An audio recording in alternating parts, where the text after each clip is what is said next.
কিতাবুন আনজালনাহু ইলাইকা লিতুখরিজান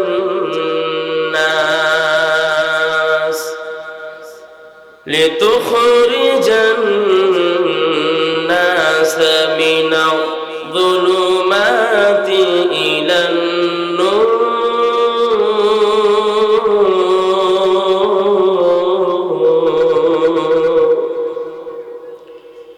সবাই একটু মহাব্বতের সহিত দুরূদ শরীফ পড়েন। আল্লাহুম্মা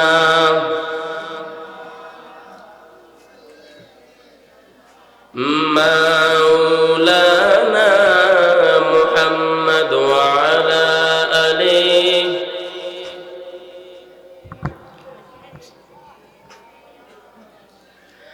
আমি যদি কখনো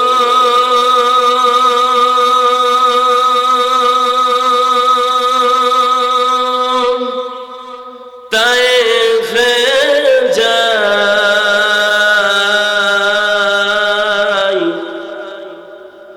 বলবো মাটিকে ডেকে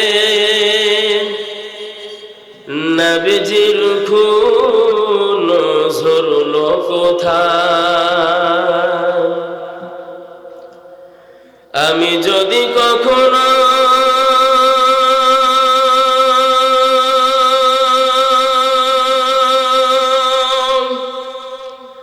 উহুদে যাই,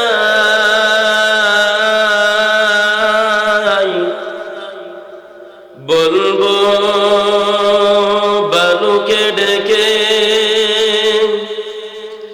নবীজির দাঁত ভাঙলো কোথায়। বলে দাও তা আজ আমাকে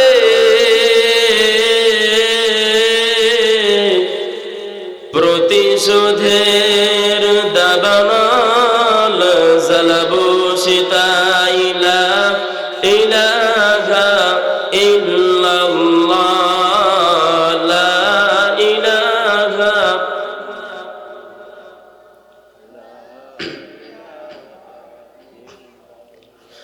লা ইলাহা ইল্লাল্লাহু মুহাম্মাদুর রাসূলুল্লাহ।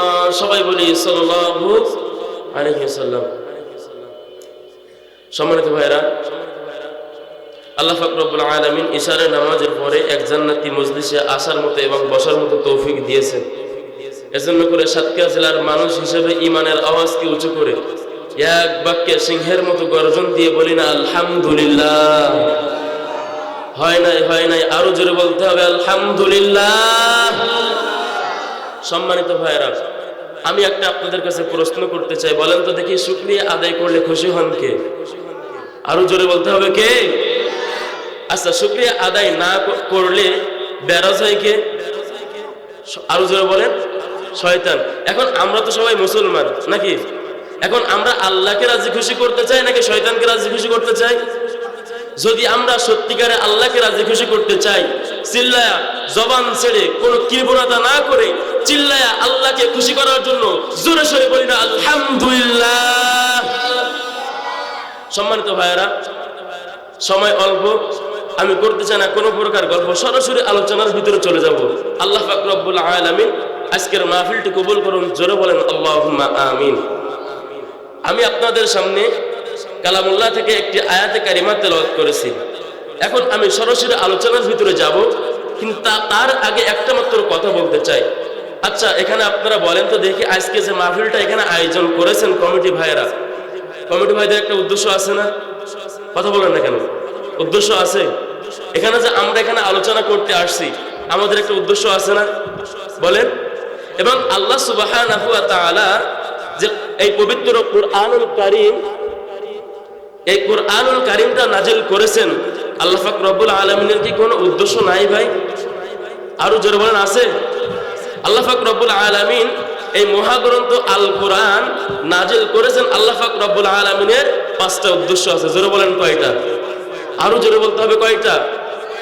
সম্মানিত ভাই এবং বাবাজিরা আমার, আল্লাহ পাক রব্বুল আলামিন ডাক দিয়া বলেন, আমি আল্লাহ সুবহানাহু ওয়া তাআলা আমার বান্দাদের জন্য মহাগ্রন্থ আল কোরআন, এই কোরআনুল কারীমটা আমি আল্লাহ তাআলা নাজিল করেছি।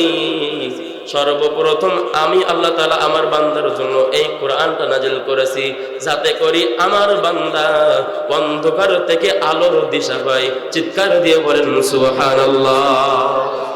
তাই আল্লাহ পাক রব্বুল আলামিন সূরা ইব্রাহিমের 1 নম্বর আয়াতে আল্লাহ পাক রব্বুল আলামিন বলতেছেন, কিতাবুন আনজালনাহু ইলাইকা লিতুখরিজান নাসা মিনাজ যুলুমাতি ইলান নূর।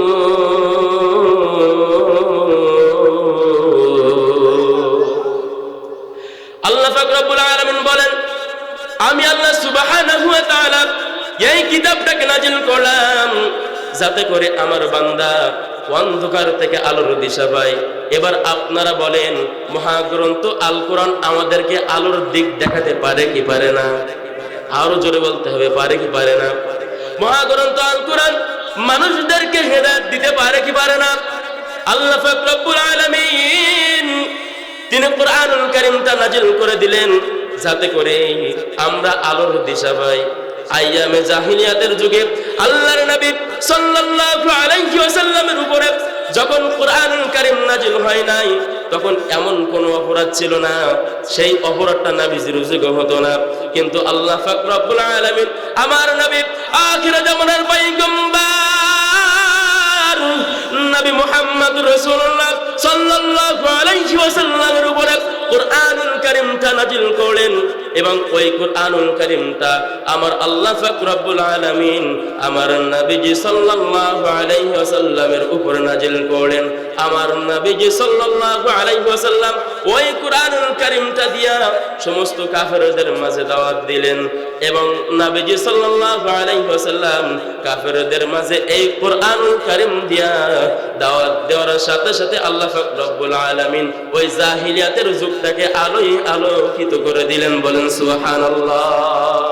हकीकत से तू दुनिया बेखबर है, हकीकत से नुमाइश पर नजर है, नुमी गोयंद के आज दुनिया जुदा बाश बहर कारे के बाशिंदा खुदा बाश। চিৎকার দিয়ে বলেন আল্লাহু আকবার। আমার প্রাণের ভাইরা, এই কোরআনুল কারীম মানুষদেরকে হেদায়েত দিতে পারে কি পারে না? আর জোরে বলেন, পারে কি পারে না? এবার আমি আপনাদেরকে বাস্তব একটা পরীক্ষিত দেখিয়ে দেই।